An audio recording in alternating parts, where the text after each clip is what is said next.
Renungan pada hari ini diambil dari kitab Samuel.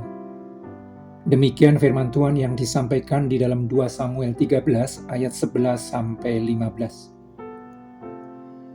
Ketika gadis itu menghidangkannya kepadanya supaya ia makan, dipegangnyalah gadis itu dan berkata kepadanya, "Marilah tidur dengan aku, adikku."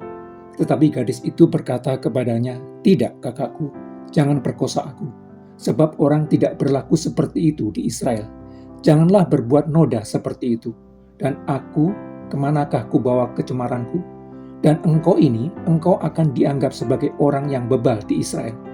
Oleh sebab itu, berbicaralah dengan raja, sebab ia tidak akan menolak memberikan aku kepadamu." Tetapi Amnon tidak mau mendengarkan perkataannya, dan sebab ia lebih kuat daripadanya, diperkosanyalah dia, lalu tidur dengan dia. Kemudian timbullah kebencian yang sangat besar pada Amnon terhadap gadis itu, bahkan lebih besar benci yang dirasanya kepada gadis itu daripada cinta yang dirasanya sebelumnya. Lalu Amnon berkata kepadanya, "Bangunlah, enyahlah."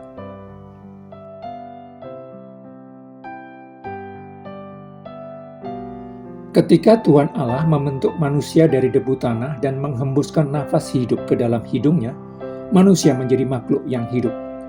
Manusia yang dibentuk dari debu tanah dan diberikan nafas kehidupan oleh Tuhan tidak hanya terdiri dari tubuh jasmani.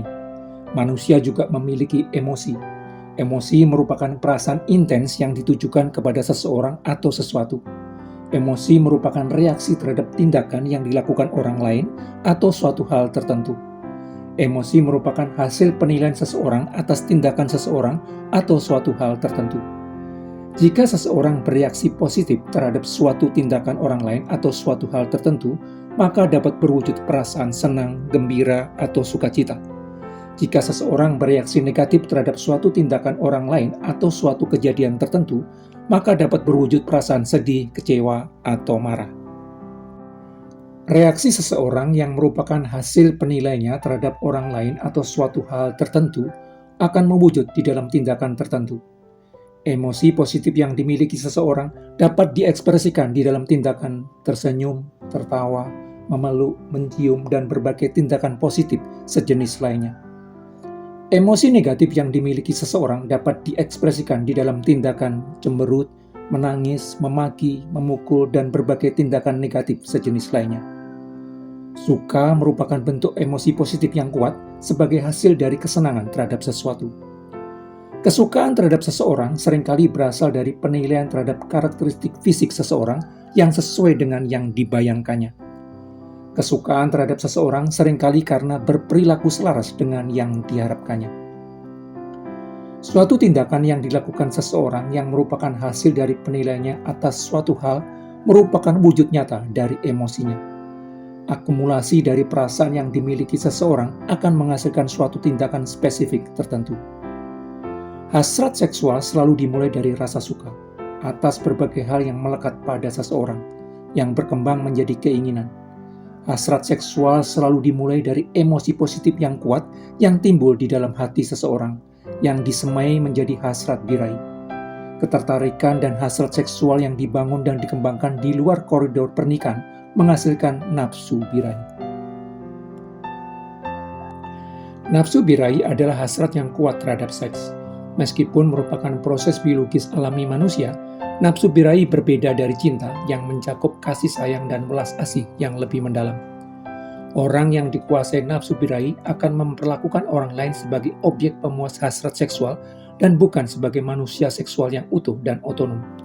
Karena orang lain menjadi objek seks, maka nafsu birahi juga bersifat impersonal. Bersamaan dengan pengobjekan manusia, nafsu birahi juga menyimpan masalah kuasa. Nafsu birahi yang menguasai seseorang dengan mendorongnya menguasai orang lain yang harus ditundukkan. Fokus dari nafsu birahi yang salah adalah terjadinya pemuasan diri sendiri. Sebagaimana cinta berlebihan kepada hal-hal duniawi, nafsu birahi bersifat progresif adiktif. Jika tidak diatasi, keinginan untuk memuaskan diri sendiri akan semakin meningkat melalui aktivitas seksual. Nafsu birahi menimbulkan rasa haus yang celakanya dianggap dapat diatasi dengan cara minum air laut. Ketika dipenuhi, nafsu birahinya malah membuat orang semakin haus dan ingin dipenuhi lagi keinginannya. Akibatnya, nafsu birahi orang akan terus bertumbuh kembang semakin besar dan tak terkendali. Dorongan untuk memenuhi nafsu birahi yang semakin besar akan mendorong pelakunya melakukan seks dengan siapa saja dan di mana saja. Ketika hubungan seks dilakukan dengan siapa saja, orang menilai terlalu rendah dirinya. Tanpa sadar, orang menempatkan dirinya sejajar dengan binatang. Seekor ayam jantan bisa berhubungan seks dengan ayam betina yang berbeda setiap hari tanpa merasa bersalah. Seekor kambing juga bisa berhubungan seks dengan kambing betina yang berbeda setiap hari tanpa dikejar perasaan berdosa. Binatang jantan hanya dituntun birahinya kepada binatang betina lainnya tanpa merasa perlu terhadap lembaga pernikahan. Itu sebabnya nafsu birahi disebut sebagai dosa hewani. Nafsu birahi yang poros utamanya adalah seks justru bersifat aseksual atau malah antiseksual karena malah menolak berpartisipasi dalam penciptaan manusia yang dilakukan Tuhan. Yang tersisa hanyalah daging tanpa roh, wadah tanpa isi. Daud yang memiliki beberapa istri memiliki banyak anak dari istri yang berbeda. Salah satu anak laki-laki dari istrinya adalah Amnon. Salah satu anak perempuan dari istrinya yang lain adalah Tamar. Amnon menyukai Tamar yang memiliki paras yang cantik. Amnon sangat menyukai adik tirinya yang memiliki paras elok. Kesukaan Amnon kepada Tamar makin hari makin berkembang kuat dan berubah perlahan menjadi nafsu birahi. Amnon yang berpura-pura sakit mendapatkan izin untuk dirawat oleh adik tirinya, lalu memperkosa Tamar.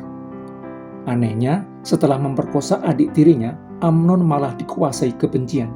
Kebencian sangat besar Amnon kepada Tamar bahkan lebih besar daripada cinta yang dirasanya sebelumnya. Kebencian yang timbul karena nafsu birahinya telah terlampiaskan. Karena itu Amnon lalu mengusir Tamar. 2 tahun kemudian Absalom, kakak Tamar yang sakit hati dan dikuasai kebencian, membunuh Amnon. Melihat begitu mengerikannya tindakan orang yang dikuasai nafsu birahi, hasrat yang kuat terhadap seks, dan dampak lanjutannya terhadap diri dan orang lain, melatih dan membiasakan diri untuk tidak distimulir oleh segala sesuatu yang bisa memicu nafsu birahi harus dilakukan. Sebab itu, jauhilah nafsu orang muda, kejarlah keadilan, kesetiaan, kasih, dan damai bersama-sama dengan mereka yang berseru kepada Tuhan dengan hati yang murni. Membiasakan diri untuk tidak distimulir oleh berbagai hal yang bisa membangkitkan birahi, gambar, dan film porno, akan menolong tidak membangkitkan bibit gairah seksual yang tidak semestinya. Dengan apakah seorang muda mempertahankan kelakuannya bersih? Dengan menjaganya sesuai dengan firman-Mu. Melatih dan membiasakan diri mengisi hati dengan firman Tuhan akan membuat hati kita distimulir oleh panduan benar kehidupan. Melatih dan membiasakan memegang kebenaran Tuhan sebagai panduan pengambilan keputusan dan tindakan akan menjaga diri kita tetap di jalan benar kehidupan.